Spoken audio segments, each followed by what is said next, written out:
ಹಾದಿಯಲ್ಲಿ ಹೆಕ್ಕಿದ ನೆನಪಿನ ಪುಟ್ಟ ಜೋಳಿಗೆ ಬೆನ್ನಲ್ಲಿದೆ.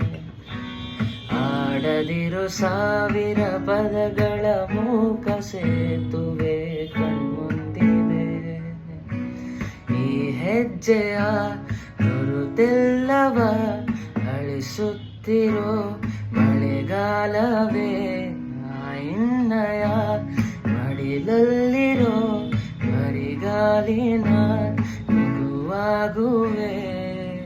ಮನಸಾಗಿದೇನೋ ಇನ್ನೂ ಉದಾರ, ಹೊಂದಿತೇನೋ ನನ್ನ ಬಿಡಾರ. ಸಿಕ್ಕೀತೆ ಮುಂದಿನ ದಾರಿ, ನನ್ನೆಲ್ಲ ಕಲ್ಪನೆ ಮೀರಿ. ಇದೊಂದೇ ವಿಸ್ಮಯ ತೋರಿ.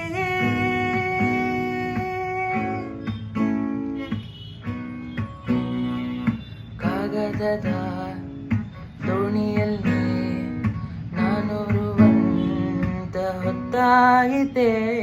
ಕಾಣಿಸದ ಹನಿಯಂತೂ ಕಣ್ಣಲ್ಲೇ ಕೂತು ಮುದ್ದಾಗಿದೆ.